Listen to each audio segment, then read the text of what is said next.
Welcome to this segment of Drinking on the Edge. Joining me from the very beautiful, albeit cloudy, Alsace, France, where he resides and works, is Philippe Blanck of Domaine Paul Blanck. Philippe, thank you for joining us here at Drinking on the Edge here in the Hudson Valley, and you're there in... what village is that you're located in there in Alsace? Here it's La Barouche, near Kintheim. It's a village in a mountain. Sounds beautiful. I wanted to be free of mind and free of office charge and cellar. So I said I just go in the nature. Will be more relaxing for me, and for you probably too. Well, it certainly is scenic from my point. Thank you for thinking of that. Thank you for sharing it. And judging from your background, this biography you provided, it's somewhat reflective of the way it is you position your life. Amongst the other activities in wine, you're a teacher of Qigong. Since 2021, you've been certified for this. Yeah, that's a new area where I can share my passion with other people, and so I do it in the vineyards for the people. We have visitors from all over the world. There are 300, 400 people every year coming in for the Qigong and tasting in the vineyard. You know, you're at the later years of your career, shall we say. Hopefully not the end, but the later years of your career. But you doing this is somewhat reflective. I mean, again, in your biography, you were the former vice president of the French and Alsace Independent Vine Growers Association, and you were in charge of enotourism. And unlike many wineries around the world, you know, wine tourism has enjoyed a huge increase in recent years. But your background in wine tourism, it's a bit more, shall we say, honest and direct, whereas a lot of wineries now will provide special tastings with art or cultural aspects, and they'll hire people from outside to do this. You are the vigneron, and you've been practicing Qigong, I would think, for a great many years if you were just certified. And so you're just mentioning what you do in the vineyards with Qigong is an honest reflection. It's not just an add-on on marketing. It is a reflection of the work that you and your family have done since the 17th century in the vineyards, brought to the modern era. Again, you're clearly a very cultured and traveled man to do this. Actually, you know, when I did this, I put the seed in the soil, you know, 15 years ago, because this was a little fancy. People were joking with me when I talked about the tourism and wine, and everybody was, you know, when you're a little ahead of time, it's always the same. Everybody says, oh, that's fun. Oh, that's nice. Oh, that's... And finally, after many, many years, convince the people, we might show up pioneers, people who has a figure to be a future person because he did the things, you know, like organic years ago. Thank you. Okay, I do that. Thank you. So the thing is, at that point, we were putting the seeds to grow actions in the future. And we were a group of 10, 20 producers in France that were ahead of time for that. And now everybody does it. The new generation has totally embraced the subject because as an independent producer, you have to show up something more personal.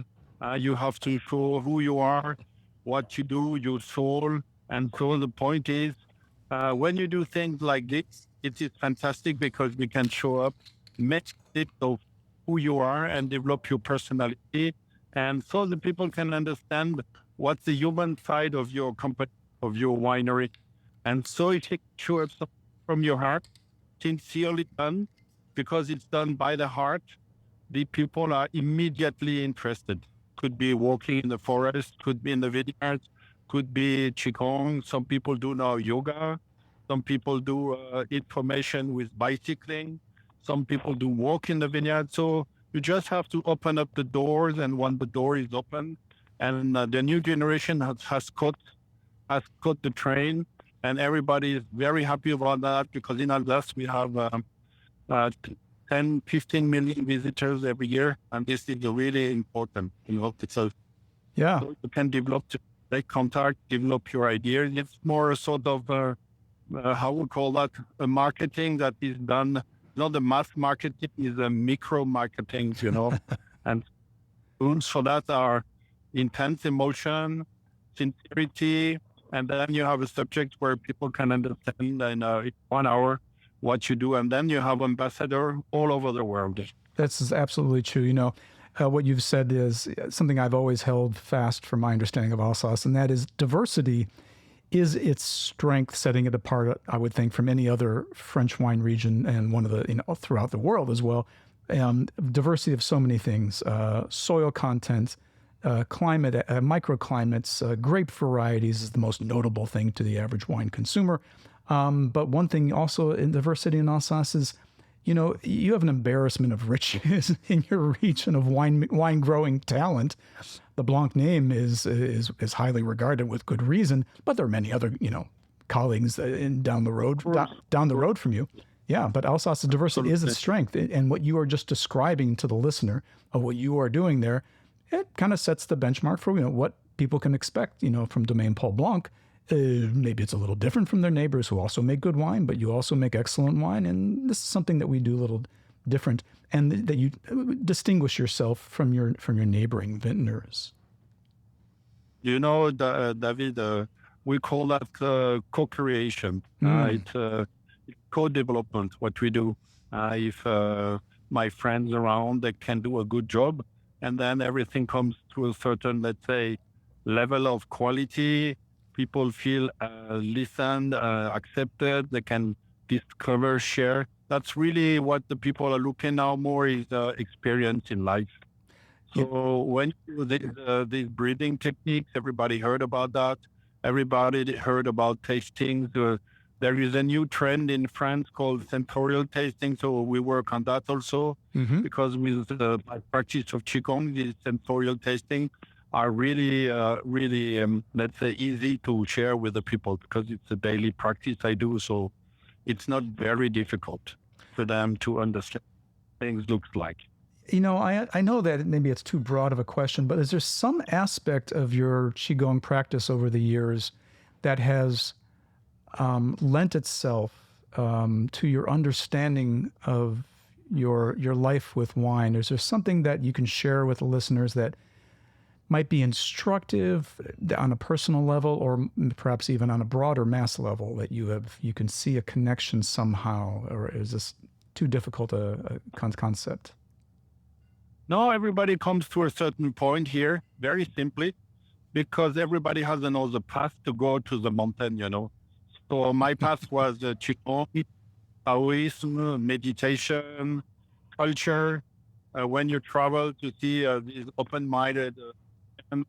So, for example, what I can say is the key is any practice, organic or biodynamic or whenever conventional. Human being is the center point.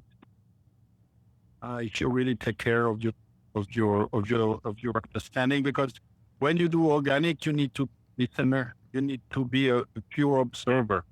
So when you understand how the thing works, because you give time to observe, you're not in a routine process. You are every time observing, listening, feeling. You see, so that's the sensation that the people that do organic or by the big change for me is the person, the wine grower, because it changes when you do this together. Yep. That means experiencing, listening. Then you get a new knowledge.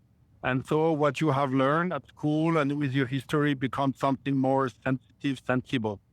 Aristotle has a great expression. He says the idea comes from the sensation. So this is my way to do it. For example, when you're interested in Chinese culture, you know about what we call a cosmogony. That means everything's connected. The seasons, the evolution of nature. The Chinese are very sensitive to the moon effect, and then to the season effect. So you find everything in the same story with Rudolf Steiner and all the guys from the organic world. So And you do, and That is really interconnected. We are interconnected. So when the people understand that we are interconnected, it's no more a competition with my colleague. You see, I'm over that. I'm 63. I don't have to fight on the basketball field. I don't need to be recognized. We are recognized, so we don't need more. We just need a connection when the people come, safe, simple, honest, and this is our honey. You see, we don't look for awards. That's over. I understand. We have been wine growers of the world 2007. So yeah, it's over. No, and clearly, when you have a family history of yours dating back to the 17th century, making wine, you're always searching, always looking to improve. But on some level, I understand the need to maybe not rest on your laurels, but at least not put so much energy into them. Now, looking on a more practical level here, you put the energy in a good area. There you go. So, for the people who don't know, you and your family farm 25 hectares. That's about 54 acres of vineyards there in Alsace. Even though you've been growing organically for quite a while, you had official certification just this year. Congratulations on that. That's the part, the last mile. You know, my cousin is like my wife. He says no first. And after that, he thinks about, and he has been convinced. And so I don't have to convince himself. He can do it himself. That's great. That's great. And you are exporting, I understand, to 42 countries. The United States, of course, is one of them. Yeah. And with the folks at Skurnik who helped make this possible with you. And the United States, how do you view the United States in unique in export markets for your domain? What do you mean about that unique? What? I'm sorry. How is the United States, which is quite vast and nuanced and complex? How is it for you? And I do know we've met here a couple of times in New York. I've been your guest, enjoying your time and your wines, as well as your home in Alsace. But what is it about New York that you enjoy so much? I mean, for example, of the 4 wines we're tasting today, you insisted on we taste one wine that's available at Jean-Georges in Manhattan. That was your choice. Thank you for that. I look forward to finishing our tasting with that. But what about the United States, aside from your enjoyment of Jean-Georges, is special for you in people appreciating and understanding you and your wines? It's many ways. You know, when we started in the United States, my father exported the first cases in 1976 in California. Mm-hmm. And then we came back a little later in California with a guy who has already passed. He opened up the ideas. He was very cool. He opened my mind. He was 40, I was 25. And it was giving me, let's say, good advices. And after, when we moved to the Skurnik in New York, these guys are incredible. They have a fantastic team. And for me, it was a sort of university of marketing, sales, connection. It was a sort of incredible, when you do a competition at the level like the Skurnik do, or the people around the world, you feel strengthened up by your differences, by your potential. And so with Frederick, we were very impressed. And so we were in California in the 80s.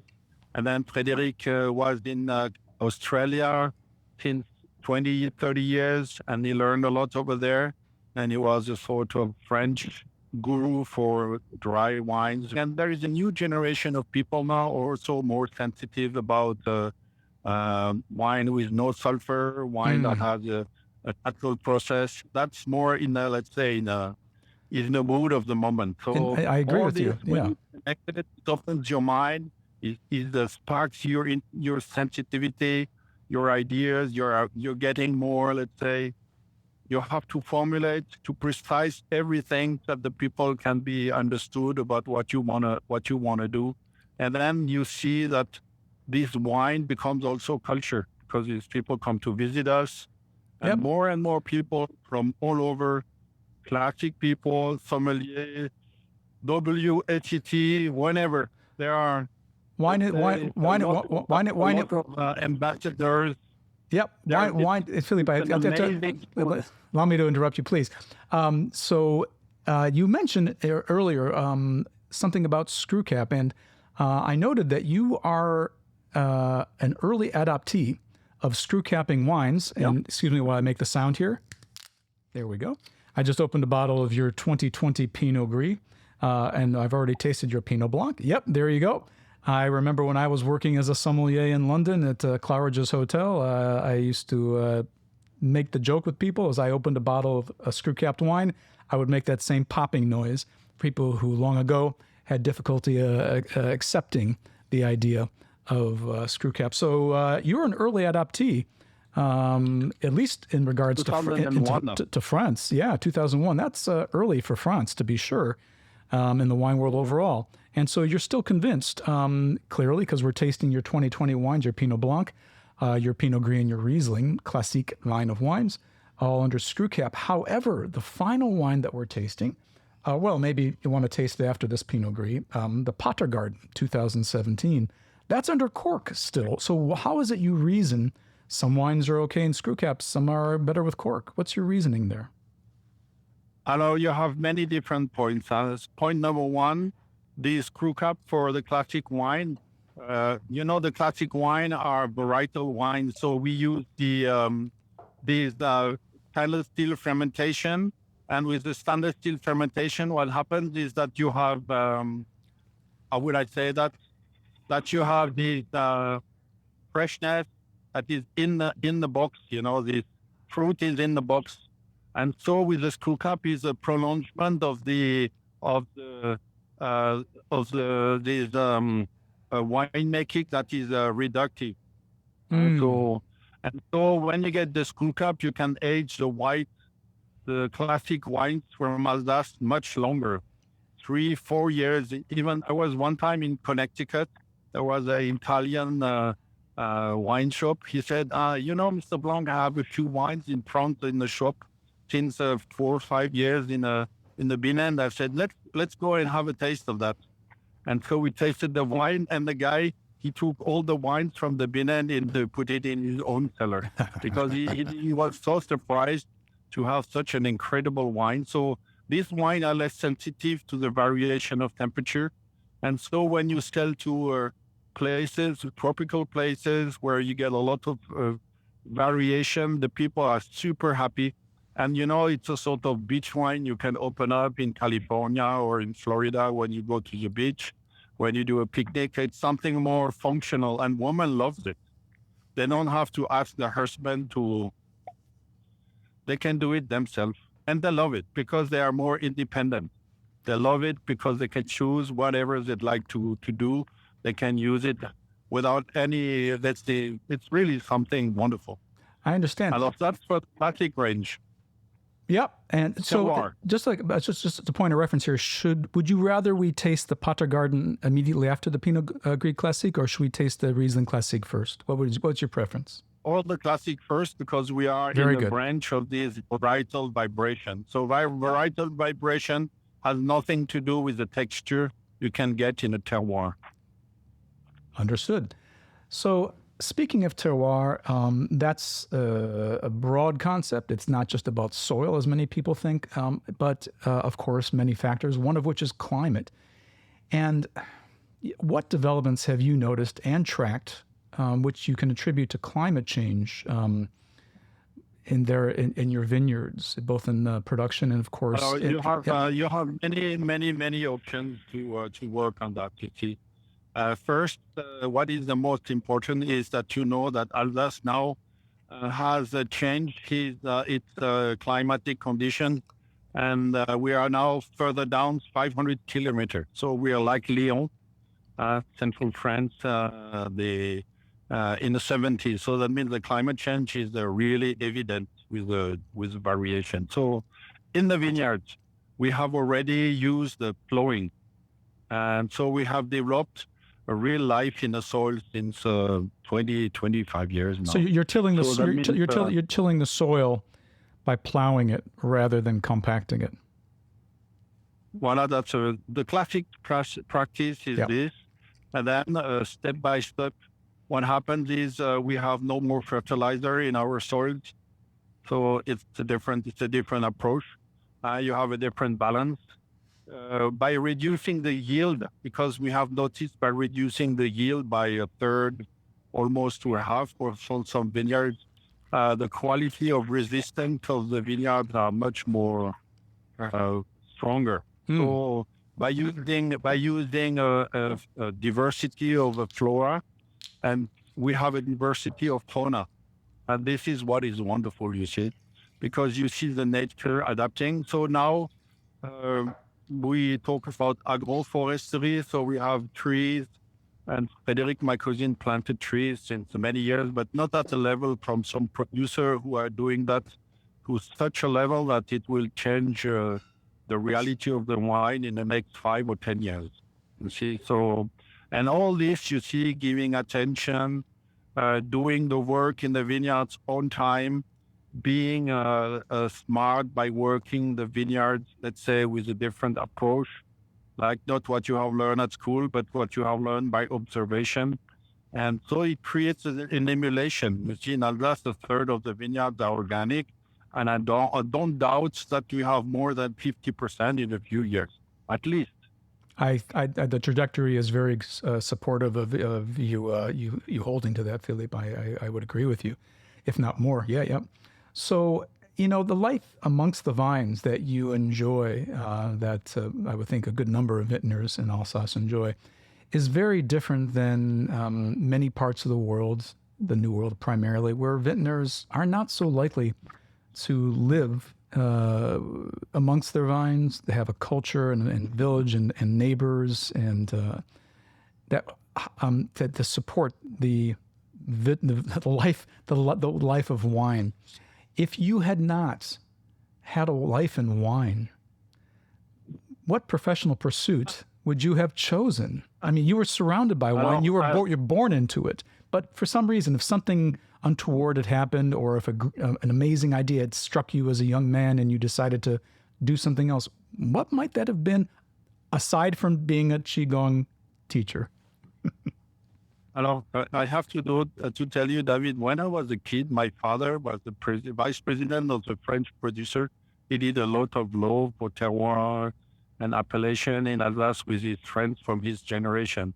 The thing is, when you're next to a guy like this, I met wonderful people, journalists, wine writers that get in touch with him. And these people inspired me. They were very bright, intelligent, foreseeing. So I said myself, when I get older, I'd like to be a journalist or a reporter in my life. So I studied. I loved writing. I love reading. And so I said, I would like to travel to see what goes on. And so I was working in a bank. I was doing industrial cleaning. So when one of my uncles, Mr. Barthelme Jacques, is the father of Jackie and Maurice, my cousin, asked me to come over in the winery for 1 year, I decided in 1984 to come back. It was amazing because I could do whatever I wanted. And finally, my intimate aspiration to discover the world, to be an ambassador, has been perfectly fulfilled in my wine world. And if not, I would have found something else. Because, when you're open-minded, you don't need to be a son of a grower. You can travel, you can visit all over the world with other missions than just wine. But wine is culture, so I'm happy about that. I'm very fortunate. I stumbled into wine unthinkingly in my life as well. But when I discovered early, at the very beginning, is that wine brings in so many aspects to it, intellectual, artistic. It's a lifestyle. Yes, it very well can be for those of us fortunate to find it.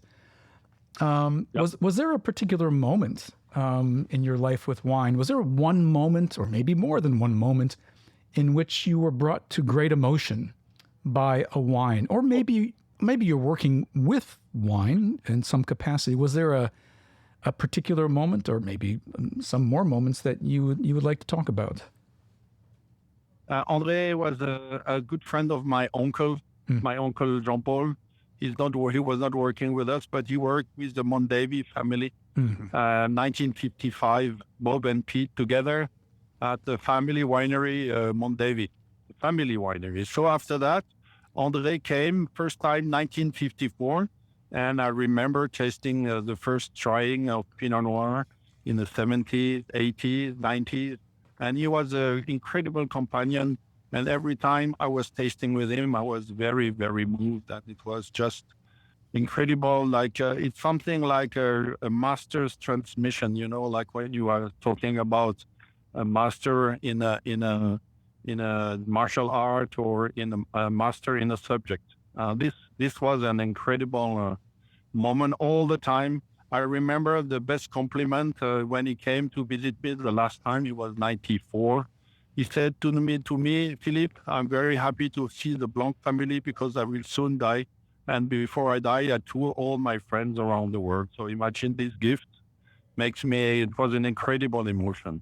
I can imagine. Well, this is something very strong because it's something like a world legacy from masters of wine that are for example, Edmond Penning Roswell, all these people that are just giving you, let's say, intuition and sensitivity and a lot of humility, humble people, really incredible people.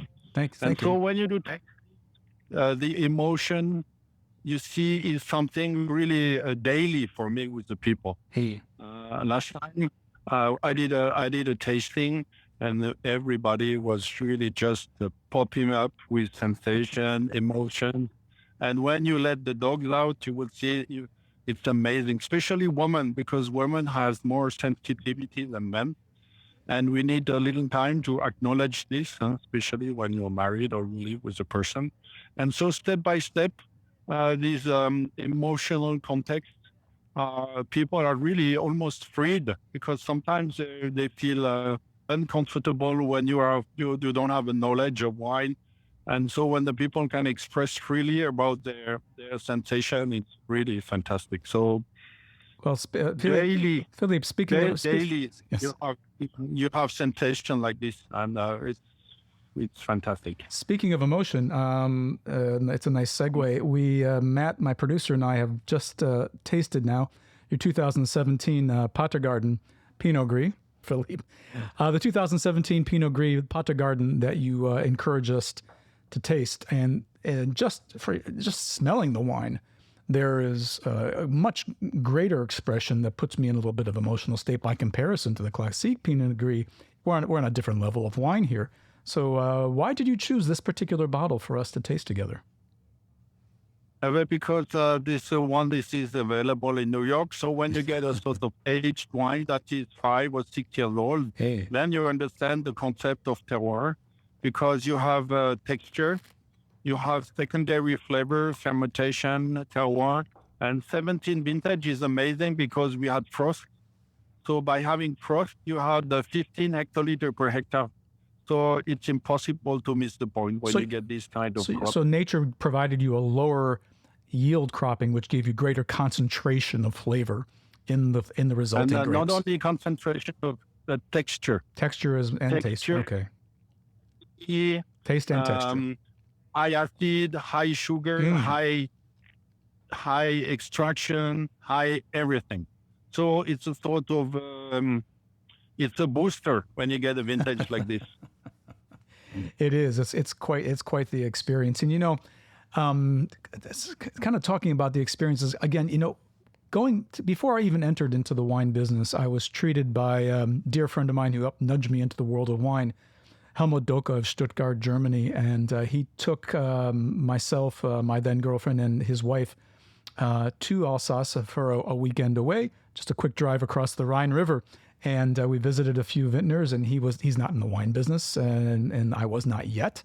But I remember being enchanted by your region for the few vineyards that we visited and vintners we visited. And then since then, Herr Doka was my driver the one time I visited your domain for an article I wrote in which you were the featured photograph with me there about Alsace. And during that visit with my friend and making friends with you and tasting through your wines, I caught some strange bug, some strange virus. I was one of my rare circumstances where I was sick traveling for wine, and I was in one of my worst ways, but I remember still very clearly the good feelings I had hearing from you and tasting your wines and meeting your colleagues, your family, and your vines to understand your wines. And that left me with a wonderful feeling. And so my experience in Alsace has been somewhat founded upon my experience with you, and somewhat about a diversity of experiences, foundational and nuanced, in my time in Alsace. And I'm pleased to say it's always time well spent with you personally, and aside from you, with your wines when I'm drinking them, Philippe. Have you a last few words to share with the listeners of Drinking on the Edge? You know, the thing is, when you do a tasting, I always say to the people, it's a celebration. When you know only the label that is written by a journalist or in a paper, you will discover something more, let's say, less profound. But when you know the producer, when you have visited the vineyard, when you have celebrated life with the producer, most of the time, up to the quality of the tasting, we choose the quality of a restaurant to share a third half time with the people. When you get this, it's a different perception because it's more profound. It's something between the heart and the soul. It's like when you walk to the vineyards of Burgundy, I go every twice a year over there, and to see my friends or my ills or my dead. But the vineyards, the celebration of their wine, the friends of my father, all these people I saw growing. I saw grow with the age and with the philosophy, the change, the new generation. Everything is very, very, it's very profound. So when I open a bottle of wine, it's something more profound with some rituals and giving attention and celebrating. And especially the new generation are fantastic because they do wines. Sometimes it's hard to go to open up the doors because they do so much work, and the wines are so different than the wines we knew from my generation. But I had the chance to taste also the generations of the wines of my grandfather, of my grandfather. I met these guys; they were looking like this new generation. So I'm very happy to see these guys again, but in a different way. Philippe, thank you very much for the